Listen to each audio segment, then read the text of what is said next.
lorsque certains micronutriments sont absents ou peu présents dans notre alimentation, eh bien le corps va privilégier sa survie à court terme, donc ces processus qui lui permettent de fonctionner normalement aujourd'hui, et invalider ceux qui lui permettraient de mieux vivre et de maintenir son autonomie à long terme. Ce qui fait qu'à court terme, tu as l'impression que tout va bien, mais en réalité, plus ça avance, plus tu accumules de carences et moins tu te sens bien. Ce qui explique que potentiellement, tu te réveilles le matin fatigué, tu as un coup de pompe l'après-midi avec du mal à te concentrer, que le soir, tu as du mal à t'endormir. Et c'est un petit peu comme si, plutôt que de vivre ta journée à 100% et ta nuit à 100%, tu étais tout le temps sur un état médian à 40-50%.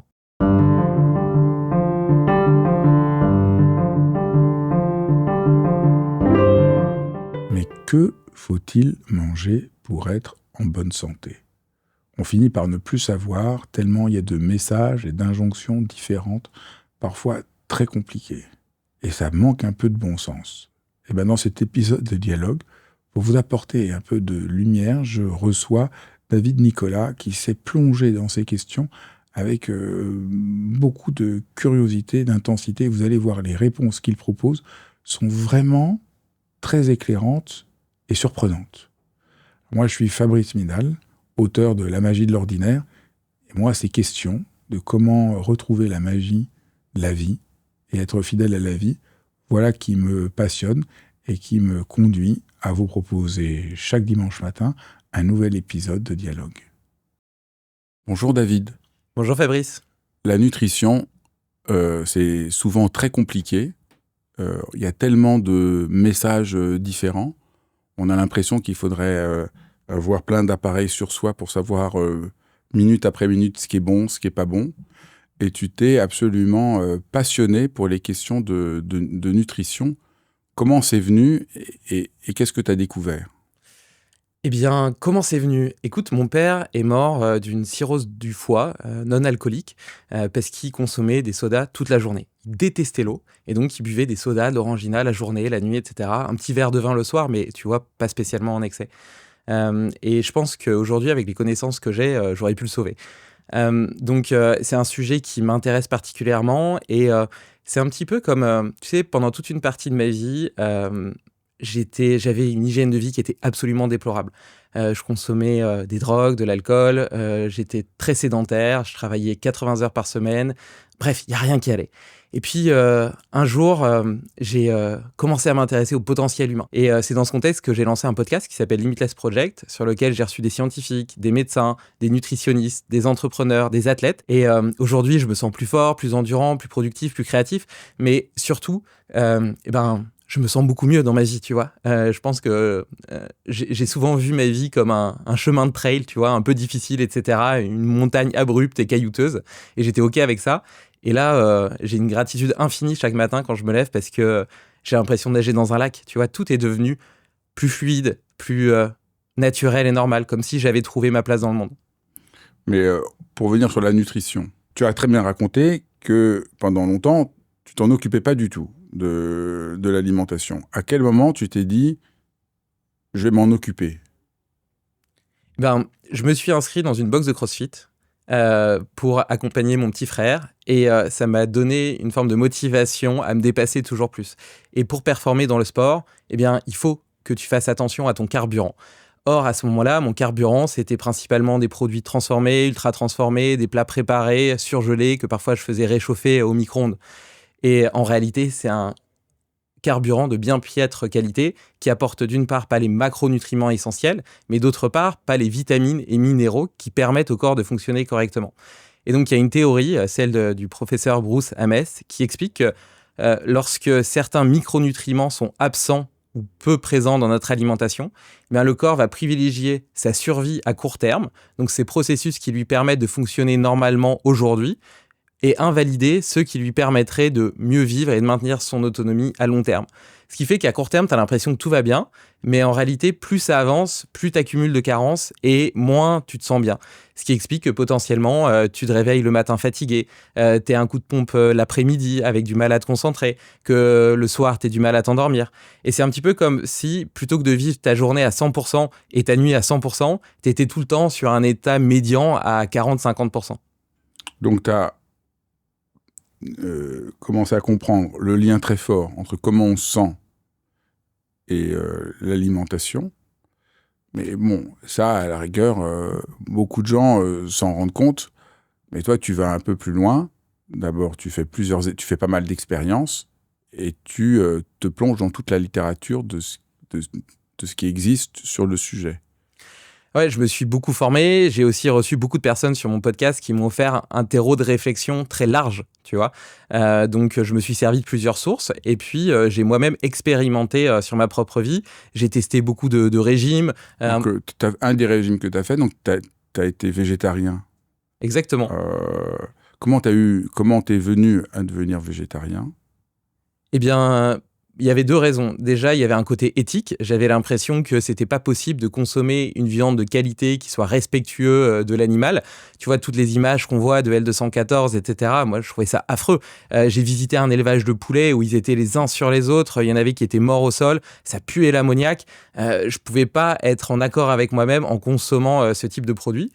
Et par ailleurs, il y avait quand même tout un courant de pensée qui disait et qui laissait à penser que les végétariens avaient des avantages de longévité, que c'était mieux pour les maladies cardiovasculaires, la prévention des maladies cardiovasculaires, les maladies neurodégénératives, les cancers, etc. Et donc, effectivement, j'ai été absolument convaincu que le régime végétarien ou à tendance plus végétale était meilleur pour la santé. Mais le fait est que ça m'a absolument pas réussi. Je me sentais beaucoup plus ballonné, j'avais une énergie qui était plus basse, plus de difficultés à récupérer, des flatulences le soir, enfin c'était vraiment un désastre. T'as essayé assez longtemps, parce que t'as un côté un peu, voilà. Donc t'as essayé combien de temps tu as tenu ce... À peu près 9 mois.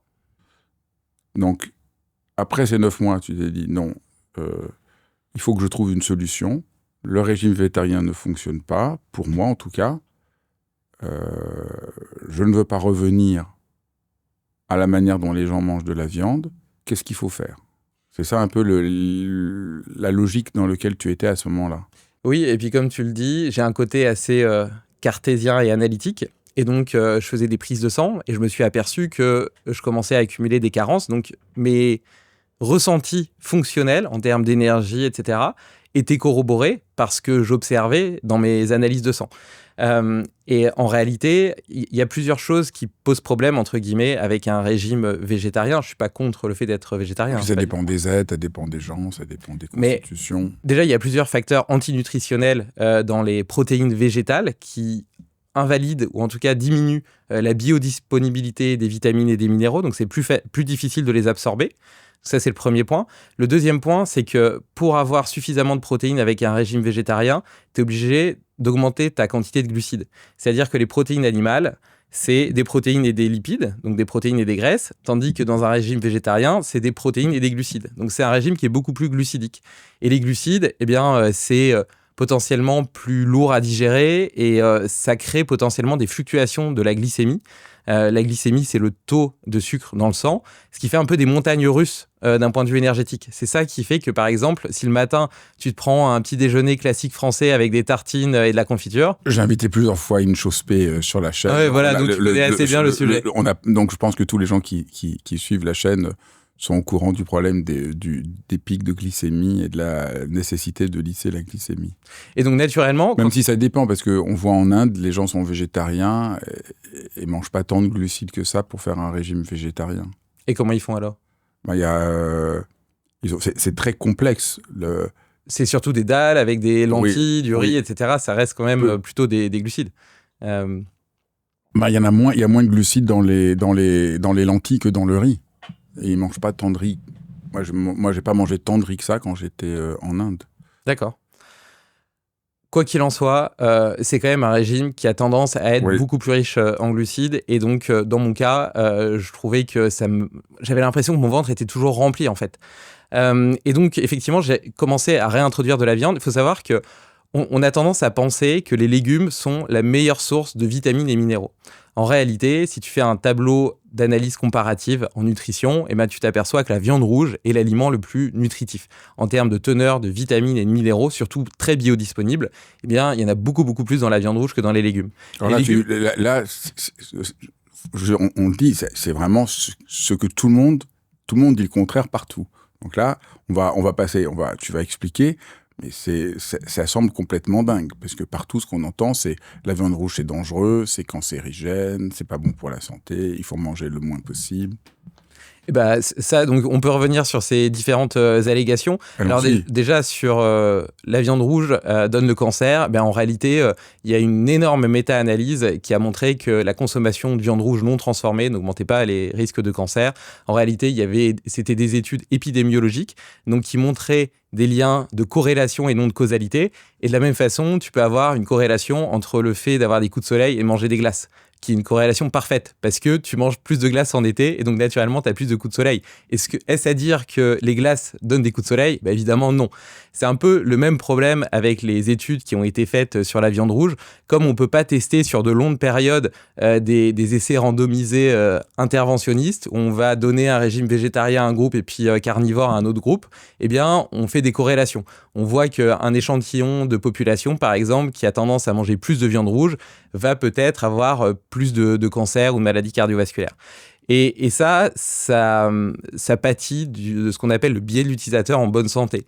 C'est-à-dire que les gens qui vont avoir une alimentation plus végétale, en général, sont des gens qui s'intéressent plus à la nutrition et qui, par ailleurs, ont de meilleurs comportements, comme le fait de faire du sport, de ne pas consommer d'alcool, de moins fumer, etc., que les gros consommateurs de viande rouge. D'ailleurs, on ne distingue pas dans ces études si c'est de la viande rouge transformée ou non transformée, qui sont surtout faites aux États-Unis et dont les gros consommateurs, en réalité, vont souvent manger des fast-foods, des hot-dogs, etc. Et donc, j'y reviendrai, mais la problématique, on a cru que dans ces comportements-là, le problème, c'était le steak au milieu du burger, mais c'est plutôt le pain qu'il y a autour et les glucides raffinés.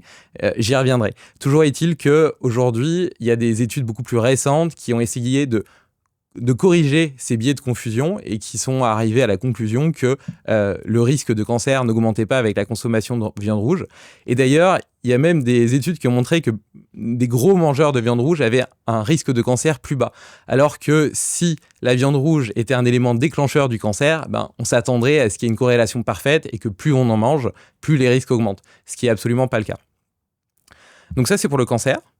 Ensuite, la deuxième critique, c'est sur les maladies cardiovasculaires. Et notamment le fait que dans la viande rouge, il y a des graisses saturées.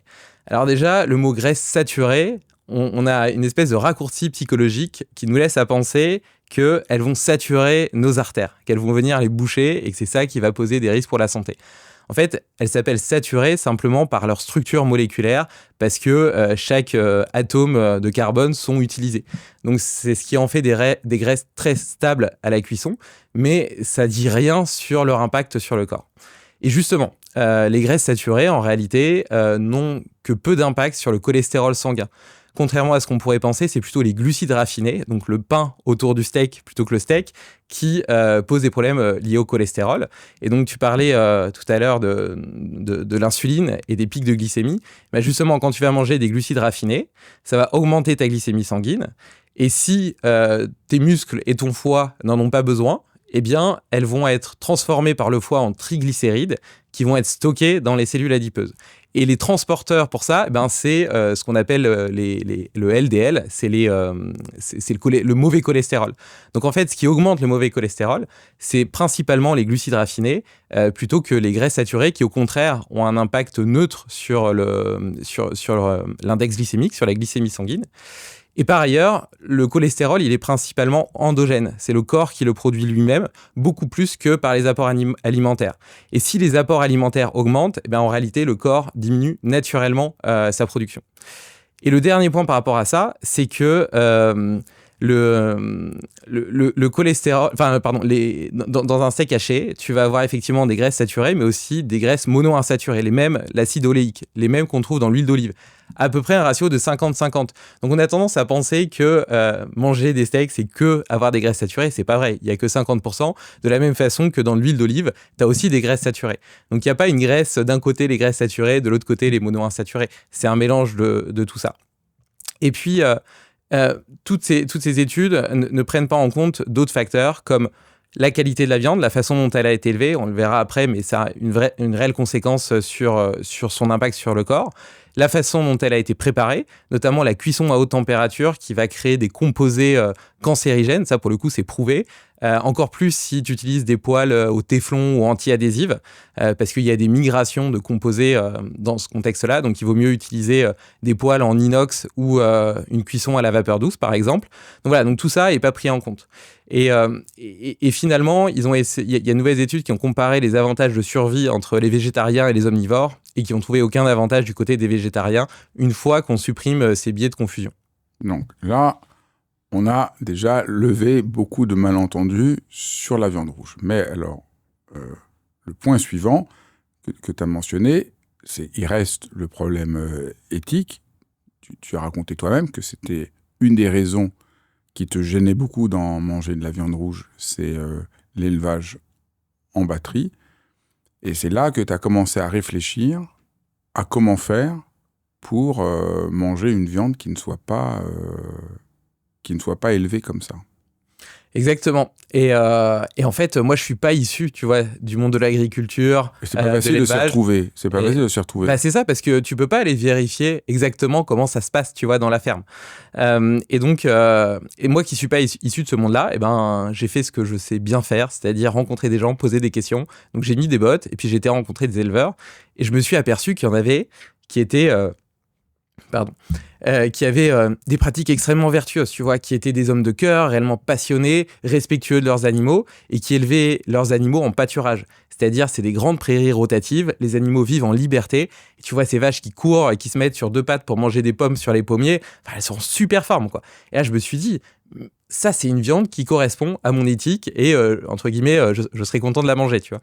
Il y a eu il y a des études qui ont essayé de montrer qu'est-ce que serait le bien-être animal. Peut-être on peut revenir au point. Donc, c'est des animaux qui peuvent être en liberté, qui ne souffrent pas. Peut-être qu'on peut déjà comparer un élevage un peu intensif vs un élevage extensif. Dans un élevage intensif, déjà, on va choisir des races qui sont conçues pour faire un maximum de masse musculaire, pour augmenter le rendement. Elles vont être nourries au soja et au maïs, qui sont des céréales, alors qu'initialement, une vache est un ruminant, il est fait pour manger de l'herbe. Donc, c'est des races sélectionnées qui mangent une alimentation qui n'est pas adaptée à leur physiologie et qui vivent donc potentiellement une partie de leur vie dehors et le reste enfermé en bâtiment. Okay, elles vont créer rapidement de la masse musculaire, ce qui est très intéressant sur le plan de la rentabilité. Mais par contre, par ce fait-là, un peu comme des énormes bodybuilders, elles vont développer des problèmes de santé, notamment des problèmes respiratoires, des problèmes de dos, des difficultés à se déplacer, etc. Donc en fait, c'est des vaches qui sont littéralement en burn-out métabolique, en méforme. Elles sont vraiment pas en bonne santé. Donc c'est pas bon pour le bien-être animal, mais c'est pas bon non plus pour la qualité de leur viande et l'impact qu'il aura sur le corps humain. De l'autre côté, tu as des élevages extensifs. Donc là, en l'occurrence, les veaux, parce que ça commence par un veau, vivent avec leur mère pendant les 10 premiers mois, en tétant leur mère dans des grandes prairies avec de l'herbe à profusion. Et puis après, les veaux sont castrés et continuent à vivre 100% à l'herbe dans des pâturages rotatifs. Donc toutes les 2-3 semaines, on va les faire tourner. Elles vont être nourries exclusivement avec de l'herbe. Et donc voilà, elles vivent en liberté. Et de par le déplacement de parcelle en parcelle, elles sont quand même habituées parfois à monter dans une benne de tracteur pour être déplacées. Donc le jour où malheureusement elles sont emmenées à l'abattoir pour être abattues, c'est pas un stress supplémentaire que de monter dans cette remorque. C'est l'éleveur qui accompagne lui-même ses animaux à l'abattoir à la première heure du jour pour éviter toute attente et minimiser au maximum le stress lié à ça. Et sincèrement, tu vois, moi j'ai rencontré ces éleveurs, c'est des gens, ils aiment leurs animaux, tu vois. D'un côté, ils sont contents de faire leur métier, de produire une bonne viande, etc. Mais de l'autre côté, c'est toujours un crève-cœur de devoir les abattre et ils les aiment sincèrement, respectent le vivant. Et tu vois, il y a un côté systémique qui est absolument merveilleux. Ces prairies rotatives, elles sont entourées de haies sauvages qui sont des corridors pour la biodiversité dans lesquels il y a des insectes pollinisateurs, des nichées d'oiseaux, etc. Et les vaches, naturellement, ont développé une forme de pharmacopée où elles vont aller se nourrir de certaines plantes en fonction de leur état de santé. Si par exemple elles ont une petite douleur quelque part, elles vont aller manger du saule qui a un antidouleur naturel, etc. Donc il y a vraiment un aspect synergique, tu vois, environnemental et quelque part qui permet à la fois la santé des sols, des animaux et puis des hommes, parce que ça change radicalement la qualité de la viande, pas seulement organoleptique, mais sur le plan nutritionnel en sortie. Troisième grande découverte que tu as faite, c'est que on ne mange de la viande qu'une toute petite partie de l'animal et que le reste est jeté. Et que alors ça, c'est déjà tout à fait un peu idiot. Et deuxièmement, ce qu'on jette, comme les abats, ont plein de vertus nutritives fondamentales. D'ailleurs, si tu regardes tes grands-parents, je suis sûr qu'ils consommaient des abats, ils faisaient des bouillons d'os, des plats mijotés, etc.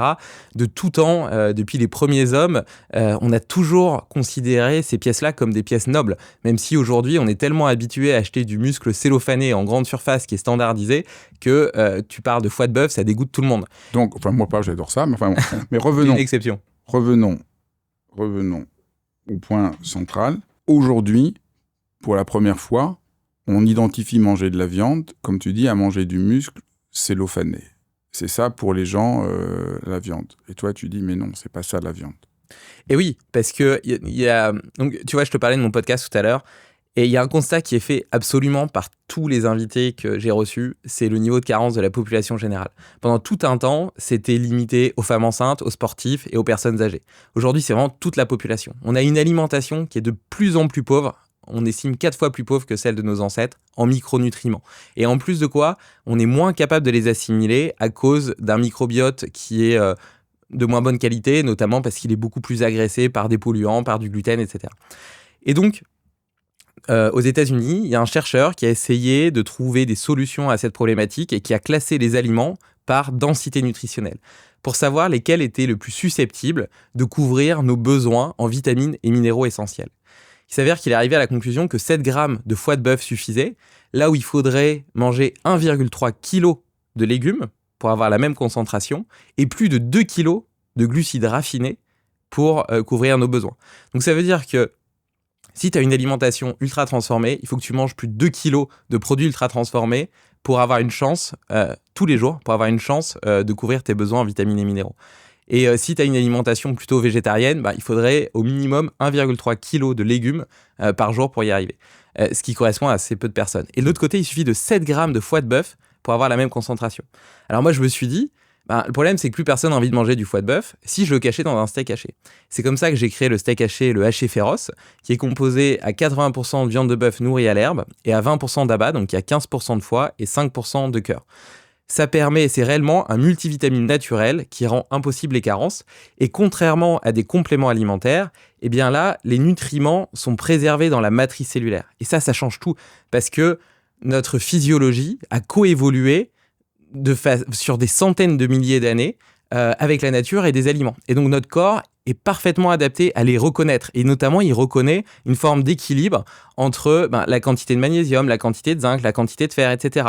Tu vois, il y a des pourcentages de tout ça qui sont spécifiques, que la physiologie humaine reconnaît et qui lui permet de générer tout un tas d'hormones, d'enzymes, etc. pour bien les assimiler et bien les gérer. Et à l'inverse, quand tu prends du magnésium, par exemple, en complément alimentaire, eh bien, il est concentré à des niveaux qui n'existent pas dans la nature et surtout, il n'est pas équilibré par une espèce de synergie, par toute cette matrice. Et donc, au final, il est beaucoup moins bien assimilé et utilisé par le corps. Et l'autre point que tu citais, c'est normalement, quand on tue une vache, on jette justement les abats, les os et la graisse. Donc, on a un rendement de l'animal qui est peut-être aux alentours de 60-65%. Nous, on utilise tout. Donc, on a un rendement qui est à peu près de 85 à 90%. Moi, je pense que la responsabilité de l'éleveur, c'est d'offrir les meilleures qualités de vie possibles à ses animaux. Et la responsabilité, la nôtre, en fait, c'est d'honorer son sacrifice en valorisant chaque morceau. Et donc, voilà, dans notre haché, on utilise la viande, le foie et le cœur. On a des boulettes dans lesquelles on met des rognons. On utilise les os pour faire du bouillon d'os et on utilise la graisse pour faire du suif de bœuf. Donc c'est une alternative au beurre et en réalité c'est la graisse originelle. Sur toute l'histoire de l'humanité, ça a été la source de graisse principale, bien avant l'invention des huiles de graines comme l'huile de colza, l'huile de tournesol, etc., qui par ailleurs sont très déséquilibrées d'un point de vue oméga 3, oméga 6 et donc potentiellement pro-inflammatoires. Ces graisses-là, elles n'existaient pas avant. Celle avec laquelle on a toujours coévolué, c'est la graisse animale. Dans les déficits que tous les gens ont, Les femmes ont des déficits encore plus importants. Oui, et surtout en fer, parce qu'elles sont cyclées et donc naturellement elles saignent une fois par mois et donc elles perdent beaucoup de fer. Et le fer, on peut en trouver dans des sources végétales, mais il est très peu biodisponible, il est très difficile à assimiler. Contrairement au fer qu'on trouve dans des sources de protéines animales, qui lui est du fer héminique et qui est extrêmement biodisponible. Et donc on estime qu'entre 14 et 49 ans, la plupart des femmes aujourd'hui sont carencées en fer. Et pour survenir à cette carence, encore une fois, mieux qu'un supplément, c'est ce changement alimentaire qui permet que ce soit mieux intégré. Tout à fait. Tout à fait. Et d'ailleurs, tu vois, là, on prenait l'exemple du fer, mais une autre carence assez habituelle, c'est le zinc. Le zinc qui est hyper important, notamment pour l'immunité et puis pour plein de fonctions logiques du corps. Ça intervient dans plus de 300 réactions. Enfin, c'est vraiment hyper important. Et ben, ce qui est assez amusant de constater, c'est que le zinc animal est beaucoup plus biodisponible, mais en plus, il potentialise l'absorption de toutes les autres formes de zinc. C'est-à-dire que si tu trouves du zinc dans des végétaux, là, tu vas avoir du mal à l'assimiler. Mais si tu associes ces végétaux avec une source de protéines animales, eh bien, d'une part, tu vas avoir du zinc biodisponible, mais en plus, ce zinc biodisponible va t'aider à assimiler les sources végétales et donc permettre de fixer beaucoup mieux ce statut. Les jeunes, les enfants, quelles carences particulières ont-ils ? Les jeunes et les enfants, je pense que déjà, il y a un côté d'éducation, tu vois. En fait, ils n'ont pas encore leur libre arbitre. Ils n'ont pas de connaissances en nutrition, etc. Donc, c'est un peu des éponges. Ils vont regarder et faire ce que font leurs parents. Donc, si leurs parents leur donnent des sodas, des produits transformés, etc., qui semblent anodins, tu vois. Et moi, je me dresse un petit peu contre ça parce que je trouve que, justement, tout ce qui est bonbons, biscuits, sodas, etc., ça paraît pas si grave. Et pour autant, eh ben, on est en train de créer des comportements qui plus tard vont mener à du surpoids, à du diabète, etc. Et ces enfants, ils n'ont pas encore leur libre arbitre, tu vois, ils sont pas capables de faire leur choix. Donc si tu es déjà en train de... Parce que après le microbiote, il s'adapte à ce type d'alimentation, il va te donner des envies de sucrer, et donc potentiellement tu les condamnes à vie un petit peu à avoir ce type d'alimentation.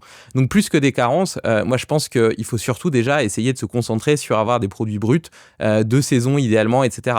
Mais évidemment, ils ont des besoins protéiques et en vitamines et minéraux, comme... toute personne humaine, mais de façon encore plus importante parce qu'ils sont en pleine croissance. Et donc, tout ça permet à la fois le développement de leur corps physique, mais aussi intellectuel. Donc, les enfants, tu montres aussi, comme les personnes âgées, ont aujourd'hui un déficit de protéines qui explique beaucoup de carences. Et les personnes âgées aussi, c'est un autre problème. C'est qu'ils ont tendance à plus manger assez de protéines. Ah, mais ça, complètement.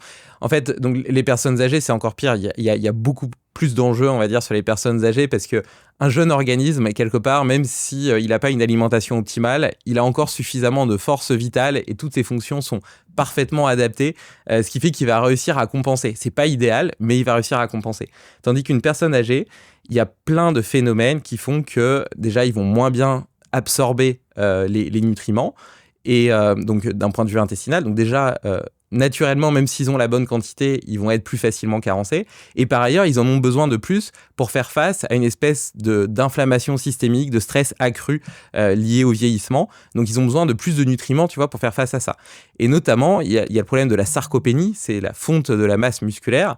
Il faut savoir que le muscle, c'est un organe, c'est pas seulement quelque chose qui permet à tes bras de bouger, c'est aussi un organe qui interagit avec les autres organes du corps et notamment qui permet de réguler la glycémie, le métabolisme de façon générale. Donc, c'est réellement important de maintenir une masse musculaire suffisante en vieillissant et pour ça, il faut suffisamment de protéines. Et moi, tu vois, quand j'en parle à ma maman et que je lui dis, tu dois manger chaque jour 3 portions de protéines d'à peu près la taille d'un poing, donc ça peut être un steak, 3 œufs ou une portion de poisson, par exemple, ça, tu devrais avoir 3 portions comme ça par jour. Elle trouvait que c'était énorme et puis elle me dit oui mais je fais pas autant de sport que toi. C'est pas la question, au contraire, tu vois, justement c'est encore pire. Comme t'entretiens moins ta masse musculaire, il faut que tu la nourrisses pour éviter cette sarcopénie. Et donc il y a 2 avantages liés à ça. Le premier, c'est que comme je le disais, eh bien le muscle est un organe métabolique et donc ça permet d'éviter un tas de maladies de civilisation qui peuvent arriver en vieillissant. Et le deuxième point, c'est que c'est aussi ce qui permet de maintenir ton autonomie en vieillissant. Parce que la perte d'autonomie, déjà, je pense que c'est ce qui dégrade le plus la qualité de vie. Et puis, c'est une cause de mortalité. Tu vois, dans le comité scientifique de Pharos, j'ai un médecin urgentiste qui s'appelle Jean-Baptiste Bourgeois, qui a poncé justement toute la littérature scientifique autour de la viande rouge et qui me permet justement aujourd'hui d'étayer mes arguments pour montrer qu'elle n'est pas dangereuse comme on le croit. L'une des causes de mortalité des personnes âgées qui voient lui aux urgences, c'est des personnes âgées qui sont tombées par terre et qui n'avaient pas suffisamment de force pour se relever et qui sont morts de soif. Donc c'est comme ça que tu as créé, il y a quelques mois, cette nouvelle manière de manger de la viande, donc on a vu, qui reprend l'entièreté de l'animal, enfin l'entièreté qui inclut ce qu'on a longtemps rejeté, en prenant soin du bien-être animal. Et alors, oui, c'est un peu une sorte de changement de vision. Alors, j'ai reçu sur cette chaîne Marion Kaplan qui avait parlé de ton travail et qui avait montré pourquoi, dans son travail, ses études, elle corroborait ce que tu avais montré et analysé. Donc, on voit que ce que tu proposes, des spécialistes de la nutrition confirment et même on est arrivé un peu aux mêmes conclusions que toi. Bah oui, complètement. D'ailleurs, tu vois ce que je t'expliquais tout à l'heure sur les graisses saturées. En réalité, il y a eu un mouvement du low fat où on a pensé que le gras qu'on mangeait allait directement dans notre ventre et que c'est ça qui fondait les problèmes de surpoids et d'obésité. Aujourd'hui, la plupart des scientifiques, des médecins, notamment des médecins fonctionnels et des nutritionnistes, disent le contraire. Donc, on est plus sur une modification de la pyramide alimentaire qui jusqu'à maintenant était fondée sur les céréales, pour aujourd'hui avoir une assiette qui va être un peu plus low carb, je ne suis pas en train de dire cétogène, mais plus low carb, c'est-à-dire composée de végétaux, donc des légumes de qualité et de saison, une protéine animale, régulièrement et en quantité suffisante, donc je parlais tout à l'heure de 3 portions par jour, idéalement, et puis un fruit comme dessert, tu vois. Alors qu'avant, la conception qu'on en avait, c'était plutôt la moitié de l'assiette, c'est des glucides, donc du riz, des pâtes, tout ce genre de choses. T'as un quart de légumes, et puis éventuellement une protéine qui était pas spécialement mise en avant. Donc ça, c'est le premier point. Et tu vois, j'en parlais avec le docteur Mouton qui, lui, est plutôt spécialiste de médecine fonctionnelle. Donc, l'idée, c'est de traiter les causes plutôt que les symptômes. La médecine allopathique, en fait, tu vas voir un médecin parce que tu es déjà malade et les analyses labo que tu vas faire, elles viennent chercher une pathologie. Donc, les normes labo sont fondées sur l'absence de pathologie. Ce qui ne veut pas dire que tu es en bonne santé. Ça veut juste dire que tu n'es pas malade. Est-ce que le fait de ne pas être malade veut dire que tu es en bonne santé ? Non, pas forcément, tu vois. Et donc, les normes comme ça, labo, sont généralement assez peu précises pour objectiver ton état de santé. Et donc, le docteur Mouton et de manière générale, les médecins fonctionnels, eux, essaient plutôt de regarder de façon systémique ce que disent tes marqueurs sanguins, tes marqueurs fonctionnels et ton alimentation pour traiter les causes et même prévenir l'apparition de maladies. Et dans ce contexte-là, l'un des points majeurs, c'est quand même la réduction de la quantité de glucides qu'on consomme au quotidien et le remplacement de ces glucides par des sources de graisse de qualité, donc de la graisse animale, de l'huile d'olive, de l'avocat, des oléagineux, des sources végétales variées. Donc la variété est hyper importante. Le docteur Mouton, il recommande à peu près 50 espèces différentes de végétaux par an. Donc ça t'oblige à changer un peu de ta grande surface qui te fait que des courgettes, des tomates, etc. toute l'année. Et puis voilà, éventuellement comme dessert, un fruit de saison, etc. Et donc ça semble être... et donc, tu vois, il y a beaucoup d'idées différentes dans le monde de la nutrition, entre ceux qui sont pour le cétogène, le carnivore, le paléo, etc. Mais si on laisse de côté ces courants de pensée qui sont assez fermés et dogmatiques, l'assiette idéale, elle ressemblerait à ce que je viens de décrire. Et ça correspond à ce qu'on a toujours consommé. C'est-à-dire que si tu regardes... le régime alimentaire de nos ancêtres chasseurs-cueilleurs, on n'est pas capable de savoir exactement ce qu'ils mangeaient. Et d'ailleurs, ça dépend de l'endroit où ils vivaient dans le monde. Par contre, on sait que, grosso modo, 60 à 70% de leurs calories venaient de protéines animales. Et les 30% restants de végétaux, de légumes racines et d'oléagineux. sachant que les protéines animales, comme il y a des graisses avec, sont plus riches en calories à poids égal, ce qui veut dire que les 30% de végétaux représentaient peut-être en poids un plus gros pourcentage. Mais quoi qu'il en soit, sur plusieurs millions d'années, on a été, et surtout ces 300 derniers milliers d'années qui correspondent à Homo sapiens, on a mangé ce type d'alimentation. Et donc, aujourd'hui, depuis peut-être quelques décennies, on a changé radicalement ce régime alimentaire qui est beaucoup plus basé sur des glucides raffinés, des produits transformés, etc. Et on ne peut pas espérer que notre physiologie et notre ADN puissent s'adapter de façon aussi rapide. Tu vois, l'ère moderne, c'est un battement de cils dans l'histoire de l'humanité. Donc, quelles que soient, quelque part, tes convictions en termes notamment d'écologie, d'éthique, etc., eh bien, elles sont pas forcément cohérentes avec ce pourquoi ton corps a été conçu. Et il faudra peut-être encore plusieurs milliers d'années avant que ce soit le cas. Donc au fond, ce que tu proposes, il y a un côté plein de bon sens. C'est de remanger du bœuf qui a été élevé dans la nature, naturel, plutôt que un rapport un peu paniqué à l'alimentation. Complètement. Je suis pas en train de dire qu'il faut manger de la viande rouge tous les jours et je suis pas du tout dans cet extrémisme-là. Tu vois, le haché féroce, on recommande de le manger 2 à 3 fois par semaine. Un haché féroce, il y a 23 grammes de foie de bœuf, ça équivaut à peu près à 4 kilos de légumes en vitamines et minéraux. Donc, si tu en manges 2 fois par semaine, c'est comme si tu ajoutais à peu près 1 kilo de légumes par jour à ton alimentation. Donc, c'est déjà quelque chose de super. Après, tu peux varier avec d'autres sources de protéines, comme des produits de la mer, des petits poissons gras, des œufs, éventuellement des produits laitiers, plutôt lait cru et de vaches élevées, pareil, à l'herbage. C'est très, très important.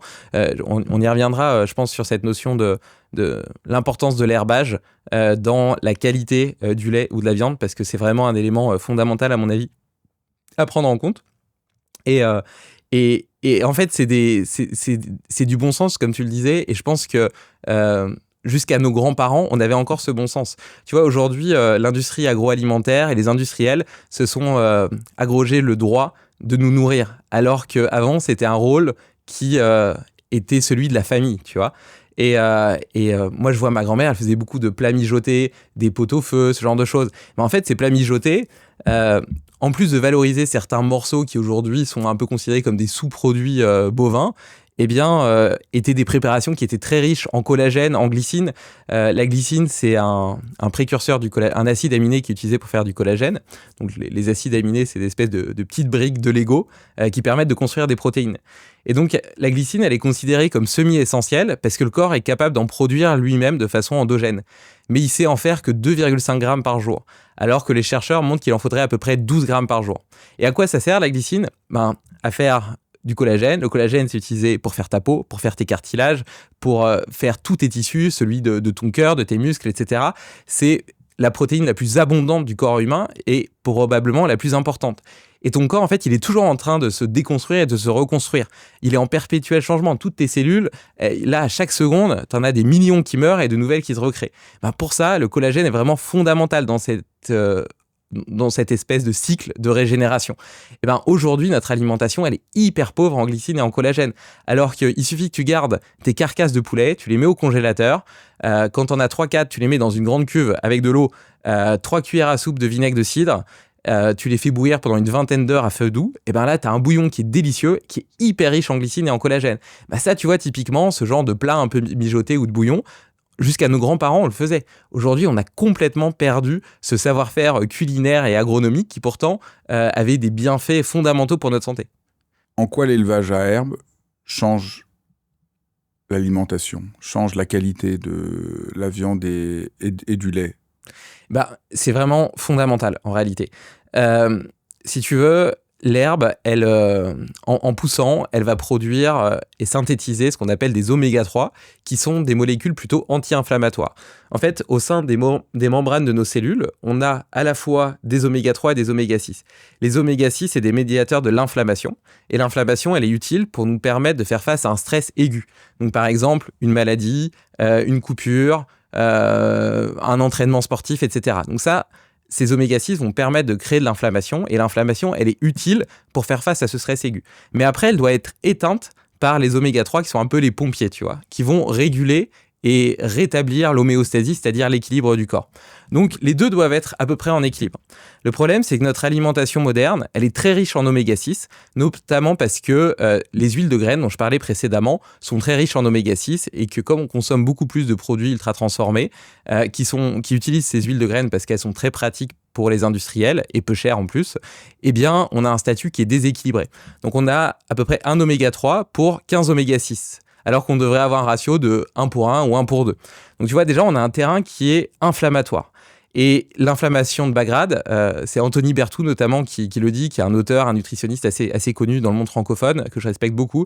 Il explique que cette inflammation de bas grade, en réalité, c'est vraiment le terreau fertile sur lequel se développent toutes les maladies de civilisation, que sont les maladies cardiovasculaires, le diabète, les cancers, les maladies neurodégénératives, etc. Et donc j'en reviens à mon histoire. L'herbe en poussant, elle synthétise des oméga-3 végétaux qui sont mal assimilés par le corps humain. Par contre, les vaches, en broutant cette herbe, eh bien, elles vont transformer ces oméga-3 végétaux en oméga-3 animaux qui, eux, sont hyper biodisponibles. Et donc, lorsqu'on va manger cette vache, eh ben, on va avoir un statut oméga-3, oméga-6 qui est parfaitement équilibré. C'est-à-dire que nous, on teste en labo la qualité de la viande pour vérifier qu'elle est bien 100% à l'herbe. Et donc, on a ratio oméga-3, oméga-6 sur la viande de vache qui est inférieur à 1 pour 2. Donc, qui est juste parfait et parfaitement adapté à la physiologie humaine. À l'inverse de vaches élevées sur des élevages plus intensifs ou même qui ont été à l'herbe mais finis aux céréales, au soja et au maïs. Il faut le dire qu'aujourd'hui, toutes les vaches, quand on mange du bœuf, c'est du bœuf qui a été presque toujours nourri au soja aujourd'hui, pour une grande majorité. Alors parfois, ça vient de filières laitières qui ont été engraissées après au soja et au maïs, ou alors ça vient de filières viande, bovine, qui, pareil, ont été nourries avec des ensilages, parce que en fait, ça permet de les engraisser beaucoup plus rapidement, et donc d'avoir un rendement qui est plus important, parce que plus de masse musculaire et plus rapide. Et le maïs et le soja, c'est des plantes, des graines qui sont riches en oméga-6. Donc naturellement, les vaches en mangeant ça, eh ben, elles vont avoir une viande qui est riche en oméga-6. Et donc quand on va la manger, on va avoir une viande avec un ratio de 1 pour 15 qui continue à entretenir le déséquilibre, ce déséquilibre. Et donc il y a des études qui ont été faites pour comparer justement la viande issue de bovins élevés à l'herbe vs ceux élevés au soja et au maïs. Et donc, on a 4 fois plus d'oméga-3 sur ceux élevés à l'herbe. On a 10 fois plus de vitamine B, du groupe B. On a des marqueurs inflammatoires de santé mitochondriale, etc., qui sont bien plus importants. Bref, on a des animaux qui sont en bien meilleure santé métabolique. Mais donc, ça se traduit par un meilleur profil d'acide gras, par beaucoup plus de vitamines et de minéraux, et par un impact radicalement différent sur la santé humaine. Et donc ça a été mesuré. Il y a des chercheurs qui ont donné d'un côté du bœuf conventionnel et de l'autre côté du bœuf nourri à l'herbe à des gens. Et puis, ils ont mesuré les marqueurs sanguins 4 heures après de cette consommation. Et donc, ceux qui avaient mangé le bœuf conventionnel, eh bien, avaient des marqueurs sanguins plutôt inflammatoires, avec certains biomarqueurs qui sont liés à l'inflammation, vs ceux qui étaient nourris et qui avaient mangé du bœuf nourri à l'herbe, qui avaient plutôt une concentration élevée de biomarqueurs liés à un effet anti-inflammatoire. Donc, tu vois, il y a un vrai impact sur la qualité du sang, sur l'impact métabolique. Les deux s'appellent bœuf, mais d'un point de vue physiologique, ils ne vont pas avoir le même effet. Et j'en reviens à ce que je disais au tout début sur les études. Aujourd'hui, même si les études ont conclu qu'en réalité, manger de la viande non transformée était pas dangereux pour la santé et qu'il n'y avait aucune raison de limiter cette consommation, eh bien, en plus de quoi, même si elles avaient montré quoi que ce soit, ce qui n'est pas le cas, elles prennent même pas en compte le type de viande et d'où elle est issue. Si elle est issue d'élevage conventionnel, ce qui représente 90% de la viande aujourd'hui, ou d'élevage 100% à l'herbe, comme celle qu'on propose avec Féroce. Ben écoute, merci beaucoup. C'est vraiment passionnant et j'espère que ça aura passionné tous ceux qui nous ont écoutés. Ben, j'espère aussi. Merci Fabrice. Merci d'avoir suivi cet épisode de Dialogue. C'est vraiment un vrai merci parce que c'est vraiment précieux que vous ayez vu cet épisode jusqu'au bout, que ça vous parle, parce que je fais ça pour vous. Donc c'est vraiment un échange et je suis vraiment conscient aujourd'hui qu'autour de Dialogue, il y a véritablement une communauté de gens pour qui prendre soin du monde, prendre soin de soi, prendre soin des autres compte beaucoup. Et c'est vraiment merveilleux de voir qu'on est ainsi une communauté. Alors n'hésitez pas à partager, à liker. Ça a l'air de rien, mais c'est vraiment très important. Ça participe d'une sorte de contagion heureuse dont notre monde a bien besoin. Je vous embrasse et je vous dis encore une fois merci.